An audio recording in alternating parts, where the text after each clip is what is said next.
Hello, welcome to the Make Arizona Great Again Agenda 2027 podcast, where we discuss what I think should be the agenda for the Andy Biggs administration, Republican administration here in Arizona, and how to make Arizona better for all Arizonans, but especially for young adults who want to get married, get a good job, get a good house, and start a family.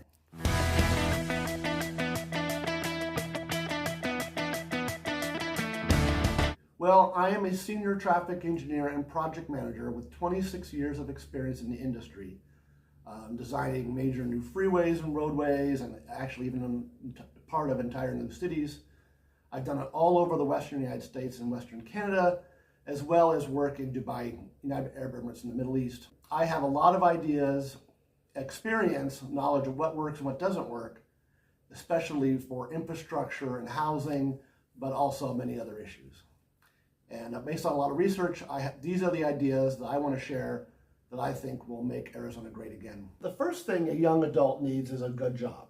So we want to make jobs plentiful and well-paying for young adults trying to earn their way into the world. The first thing we do is we need to cooperate with the new Trump administration, ICE and Border Patrol, on mass deportations of illegal aliens and even legal immigrants who've committed crimes and just need to go back home. We also need to cut regulations on home building and other construction, building factories and infrastructure as well needed to support these things to make it easier for home builders, developers, and others to build the needed infrastructure and housing that we need. We also need to cut regulations on hiring to make it easier for employers to hire qualified people to do the work faster and more efficiently. We need to outlaw affirmative action, diversity, equity, inclusion, DEI, at all Arizona universities and colleges. We need to bring merit back to our university system to produce the high quality graduates we need for industry and technology here in Arizona. We also need to get rid of discrimination in contracting. There's this program called Disadvantaged Business Enterprise.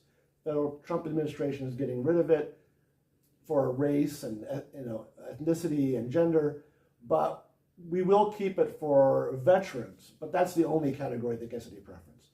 So again, with contracting, we want the best contractors who can do the work most efficiently and no more racial quotas. We also want term limits for bureaucrats. And a mandatory age requirement. We don't want the same bureaucrats in office for decades, especially when they have obsolete ideas. We want people who actually been out in the real world and have real world experience. I think Arizona should do things like Florida and work with the Trump administration on a big new illegal immigrant criminal detention facility. And just like Florida has alligator Alcatraz, we should have our own Arizona Alcatraz out in the desert somewhere. On education, Arizona's already doing some things right, but we want to double down on it. We already have school choice and vouchers, but I want to go all the way. So all education funding from the state level and probably federal level will go to parent-controlled universal school vouchers so that parents can send their kid to any school they choose. I want to completely abolish the public education, public school system with school districts and controlled by teachers' unions. All campuses would be spun off and converted to independent charter schools funded through the voucher system. We also want to get rid of the requirement that all teachers at these voucher-paid charter schools, religious schools, private schools, have state university education teaching credentials. The woke communist universities have so completely destroyed the education for educators that I no longer think it has any useful purpose. So on the university level, we want to spend money more efficiently, actually all higher education. So we want to defund the useless majors like ethnic studies and gender studies and all the other woke majors and focus all the education money at the university and college level on STEM degrees that we need to develop better technologies and build the infrastructure, everything we need in the state. I want to take some of that money away from the useless majors and instead reallocate it to apprenticeship programs. We have a severe shortage of qualified construction workers and other professionals in the skilled trades, and we need to develop those industries. We also want to get rid of all affirmative action and DEI and any other discrimination at the university's admissions, hiring, promotion, etc. And we need to be focused on merit at our university system, which feed all our industry and professions. As a matter of fairness, we should put citizens first, especially above illegal immigrants. My policy recommendation would be to increase tuition fees for illegal and legal immigrants to be equal to or higher than out-of-state tuition. Arizona citizens come first, they get in-state tuition.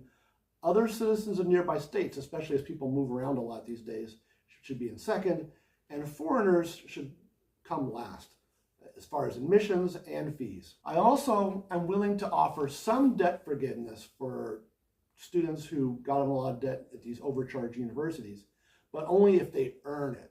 So if they join, say, state police force, local police, serve a role in helping make Arizona great through public service, we can have some debt forgiveness. I also want to make it easier for people to get married and have children, so I would offer some debt forgiveness for getting married and having children. One of the real problems, the people who are really challenged, are children in the foster care system, especially teens, and especially those who age out.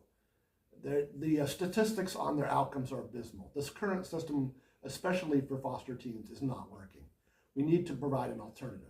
One recommendation I have as an alternative is military and/or trade school boarding schools, where they would get out of the foster care system at their own free choice and commit to boarding schools for their teen years, where they would either learn how to serve the military or they would learn valuable trade skill jobs in a safe environment where they could have a career as soon as they get out, either a safe career in the military or a really good career in the trades. One of the problems we have in general is that there's not enough drug rehab space. You have people who want to get off their drug addiction, but they have to wait for months for space. That's unacceptable. So we want to reallocate some money toward building and funding and staffing drug rehabilitation centers so that people who want to kick their habit and get their life back on track can quickly do it when they want to do it. So one of the things we need to do to help young people is to make housing more plentiful and affordable. And there's several things we could do. The first, quickest, and easiest thing to do is to put Americans first. And this would be to encourage foreigners to sell their properties in Arizona by increasing taxes or instituting a new property tax on all foreign homeowners.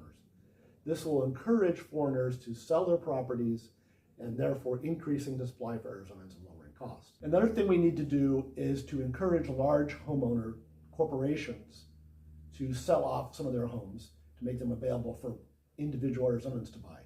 We can do this by instituting a progressive property tax on large institutional homeowners, especially single-family homes.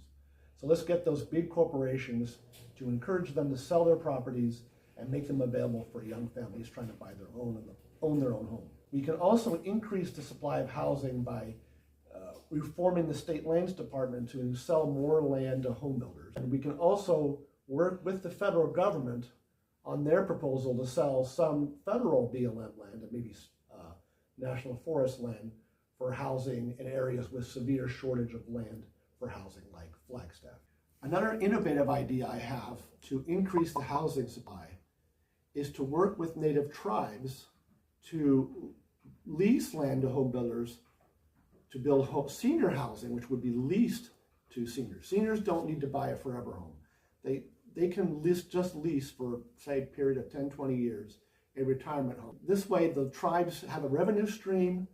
The land gets returned to them eventually. This frees up housing for seniors so they can move out of the bigger homes close to jobs and free up those homes for young families who need a larger home for families. The biggest constraint on building new housing in Arizona is not land, it's water. Water availability is a major issue for home builders in Arizona. We need to reallocate the limited water supplies in the Colorado to more productive, useful uses like housing, and stop wasting it on cheap crops like alfalfa cattle feed that's exported to China and other Asian countries. That is criminal waste. The water would be far higher economic value and a far better benefit to Americans if it's reallocated away from growing alfalfa in the summer to feed cattle in China, and instead used to make it possible to build homes in Arizona for Arizonans. To make all these things possible, we need the infrastructure to facilitate it. And again, this is my core area of expertise. The number one thing we need to do is reallocate federal and state funding to reward cities for doing the right thing, building housing. Currently, money is allocated based on historical population census, which could be 9 years ago. This kind of rewards cities that are actually losing population. We don't want that. We want to instead encourage cities to build housing. So I propose that we allocate state and federal money to cities based on the number of housing units constructed in the last year. Rapidly growing cities get the money they need to build the infrastructure, the roads, the power line, everything they need to facilitate this housing construction. And cities that let themselves decline, their population shrink, should get nothing because they don't need to build anything. We need to prioritize infrastructure and funding for facilitating onshoring critical manufacturing industries and the housing that supports it. This way, we can build the infrastructure and manufacturing we need for a whole military supply chain and medical supply chain, so we're not dependent on countries that might go to war with us. We need to allocate funding for public infrastructure projects to the best projects. The best way to do this is to prioritize projects funding based on a benefit cost ratio. The ones with the greatest benefit and the least cost get the funding, not politically favored projects like the bridges to nowhere. One big specific individual project I would like to focus on is Interstate 11. Las Vegas and Phoenix are the two biggest and rapidly growing cities in America that are close together but have no interstate connecting them, because when the interstate system was designed, they were small little desert towns. This has been well known for a long time, and Nevada has done its share. It's built an interstate from Las Vegas to the border, but we need to build Interstate 11 from the Hoover Dam, Colorado River to Phoenix and around down to Casa Grande. We do not need to build it around Tucson, at least on the current alignment.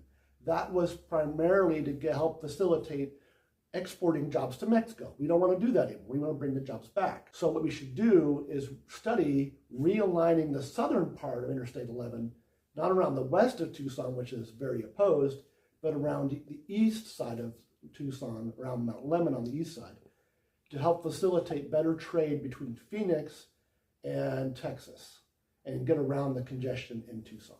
One of the biggest problems we have in Arizona is that we have almost no domestic oil production or refining. We get half of our oil or refined fuels from California and about half from Texas. Texas we can rely on, but it has to go through Mexico. But the problem is that California is shutting down their refineries. And this is a serious threat to Arizona and Nevada. One potential solution is a new oil pipeline from North Dakota oil fields or Alberta in Canada, down through friendly conservative Mountain West states and to a new southwestern oil refinery in Arizona or Nevada. I would prefer Arizona, where we could make our own supply of gasoline, diesel, and jet fuel to meet our own needs. So with the AI technology, artificial intelligence, the electrical demands are enormous, and we want this industry here in Arizona. We also have a lot of high tech with large energy demands, manufacturing. So we need to produce as much electricity as possible, as fast as possible. One way to do that is to get on with these new small modular nuclear reactors. They're built in factories and trucked to site, so they're far more efficient and quick. The problem is installing them. According to a lot of research I've read, the best place to install modular nuclear reactors is in closed old former coal power plants. They already have the transmission lines and transformers, which is usually the longest time to get permitted and built. That allows you to get these plants up and running far faster. This would be especially helpful at the closed Navajo coal power station to give jobs back to that native community and give us the power we need, electrical power, as fast as possible and as cheap as possible. One way to increase the water supply in Arizona without humongous pipelines to other jurisdictions is we have a large water supply in groundwater that's somewhat salty, not as salty as the ocean, but still too salty to use. With improving lower cost, higher efficiency desalination technology, we may be able to very quickly and efficiently desalinate brackish water in our brackish aquifers here throughout Arizona to increase our own domestic water supply with technology. Thank you for watching today. Please like and subscribe so that you will see my future episodes where I go more in depth on all these policy recommendations. Thank you.